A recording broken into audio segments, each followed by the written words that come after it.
ครูสายมูเขาก็มดเสือวันเทียนกล้วยหนึ่งเขาเลยครับความครูได้ครูโคมันตีว่าที่ครับผมโคตัวเงี้ยก็มันเป็นความมันออกเรื่องแบบเป็นเศร้าหัวเป้าเศร้าหัวเป้าเศร้าหัวเป้า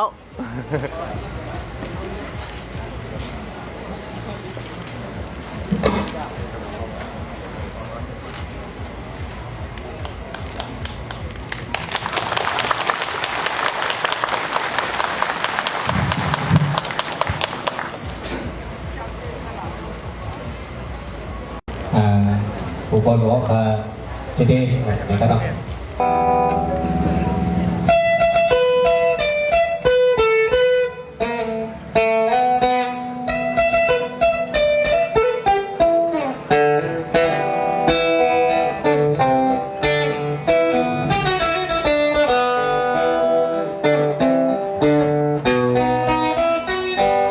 ขึ้นวนขึ้นตัวมือวิ่งมึงสู่โกหันเลตังเฮายิบกกเหล่าโลอึ้งอึกเยี่ยวโคโฮมห้องความฟังโจเตรียมถุดมือในกกดีมาเตรียมถุดออกปันหัวเฮาหา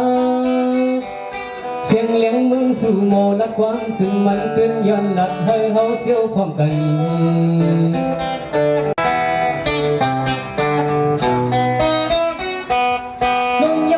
อยากอังนกกำเลี้ยวสังโกลงคือ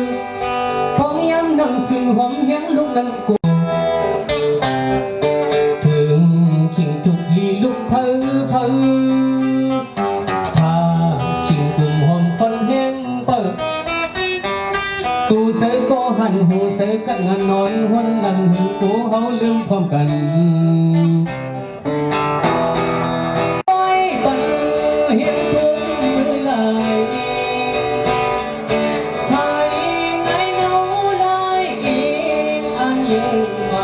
สังเกตวันนั้นมองเปิดก็หันกว่าไปหัวเขายังไม่ดูก่อนน้องเองเมืองสู่มีเสียงเลี้ยงคิดจังขึ้นวนขึ้นส่วนน้องเองอันเอาเมืองใต้ก็ปล่อยซอยหักอยากลืมการคุ้นเมืองโอ้มาอย่าปีปันเกินกันตีเดียงพึ่งหือตีหางหือทองเขาตึกกินหัวซื้อยิบกองกลาง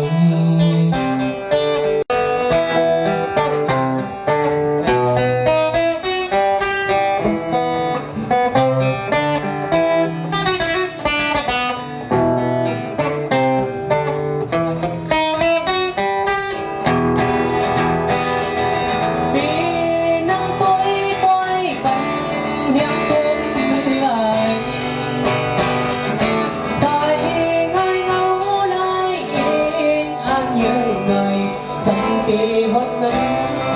มองเปิดก็หันกว่าไปพบเฮาลืมไว้ดูก่อนน้องเอ็นเมืองสู่มีเสียงเลี้ยงติดกันถึงวงคนส่งน้องเอ็นอ้างเอาเมืองใต้พบบ่อยซอยหักอยากเดินการบุญเมืองโอ้มาอย่าปีปันเกินกันตีเตียนปืนหือตีหางหือพงเขาติดหัวซื้อยิบกองกลาง